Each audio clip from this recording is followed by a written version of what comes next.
बिस्मिल्लाहिर्रहमानिर्रहीम। अस्सलामु अलैकुम रहमतुल्लाहि वबरकातुहू।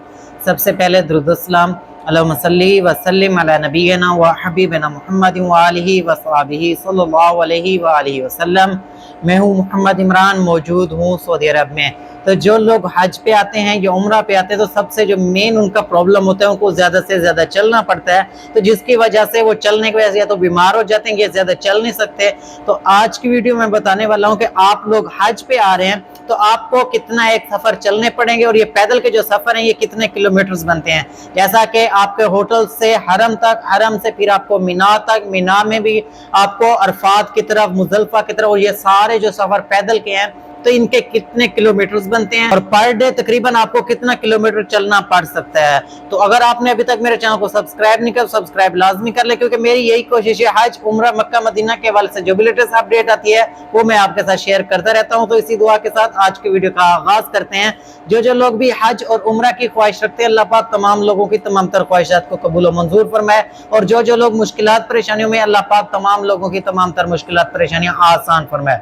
तो जैसा कि जो लोग हज पे आते हैं मक्का के अंदर, उनको अजीजिया के अंदर रिहाइश चाहिए थी। अजीजिया या बता कुरैश, अजीजिया और बता कुरैश तकरीबन हरम से 6 से 7 किलोमीटर या 8 किलोमीटर दूर है। लेकिन हज से पहले, जैसे कि हज के अय्याम शुरू होते हैं तो उससे पहले मक्का की बस सर्विस चलती रहती है और उसके अलावा होटल की शटल सर्विस भी चलती रहती है। लेकिन जैसे हज के अय्याम शुरू होते हैं, जिलहज्जा का महीना शुरू होते ही फ्री बस सर्विस बंद हो जाती है। हज के दिनों में जब फ्री बस सर्विस बंद हो जाती है तो फिर आपको कोशिश करनी होती है कि ज्यादा से ज्यादा टाइम आपको अपने होटल्स की बिल्डिंग में ही स्पेंड करना होता है, क्योंकि अगर आप हर नमाज के लिए हरम आएंगे, वापस जाएंगे, तो फिर हज के जो अय्याम है उनमें आपकी एनर्जी खत्म हो जाएगी। तो चलिए फासले के हिसाब से अब तमाम तर चीजें देख लेते हैं। उम्रा के लिए जो लोग आते हैं वो तो सिर्फ तवाफ करते हैं और सफा मरवा करते हैं और उनका उम्रा मुकम्मल हो जाता है। लेकिन हज के लिए बाकी मनासिक भी अदा करने होते हैं। तो अगर आप तवाफ करते हैं तो तवाफ के दौरान अगर बिल्कुल काबा के नजदीक आपको चक्कर मिल जाए तो वो तो आपके लिए बहुत ही आसानी हो जाती है। और अगर रश का टाइम हो, बहुत ज्यादा लोग हो, तो फिर आपको काबा से काफी दूर बड़ा चक्कर लगाना पड़ जाता है। तवाफ के दौरान अगर आपको काबा के बिल्कुल नजदीक चक्कर मिलता है तो फिर आपको तकरीबन 30 मिनट में 7 चक्कर मुकम्मल हो जाते हैं।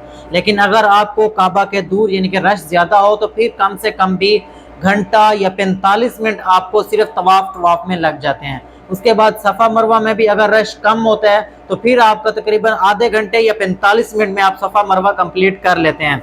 वरना वहां पे ये होता है कि कम से कम भी आपको 1.5 घंटा लग जाता है जो कि सफा मरवा कंप्लीट करते हुए। जैसे ही हज के दिन शुरू होते हैं तो आपके मकतब वाले आपको बसों में ही मीना में लेके जाते हैं। लेकिन आप तवाफ़े ज़ियारा करने के लिए या तवाफ़े विदा करने के लिए आप हरम में मीना से जब आते हैं तो वो कम से कम भी 6 से 8 किलोमीटर सफर बनता है, जो कि आपको पैदल ही तय करना होता है। उसके अलावा मीना में पहुंच के फिर अरफात की तरफ भी बसों में लेके जाए जाते हैं और कुछ लोग पैदल भी ये सफर तय करते हैं। मीना से अरफात का सफर 8 से 10 किलोमीटर बनता है, जो कि आपको 3 से 4 घंटे में अगर आप पैदल तय करेंगे तो आपको तय की नमाज और हज का दिन मुकम्मल करने के बाद आप अरफात से मुजल्फा की तरफ भी काफी सारे लोग पैदल आते हैं। मुजल्फा में आपने आके रात का क़याम मुकम्मल करना, तो मुजल्फा के बाद फिर आपने सुबह शैतान को जाके कंकरियां मारनी होती हैं। तो आपने पूरा मीना गुजर के जमरात की तरफ जाना होता है। तो ये भी तकरीबन 6-7 किलोमीटर आपका सफर बन जाएगा।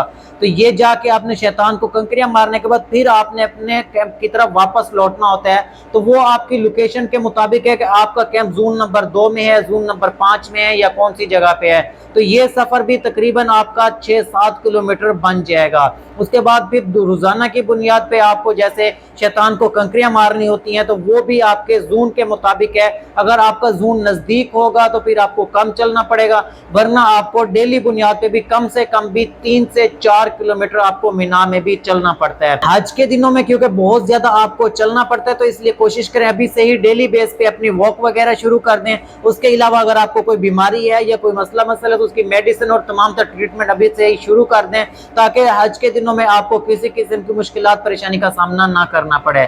तो उम्मीद है आज की वीडियो आपको अच्छी लगी। अगर अच्छी लगी तो वीडियो को लाइक और सब्सक्राइब लाजमी कर लें, क्योंकि मेरी यही कोशिश है हज, उम्रा, मक्का, मदीना के हवाले से जो भी लेटेस्ट अपडेट आती है वो मैं आपके साथ शेयर करता रहता हूँ।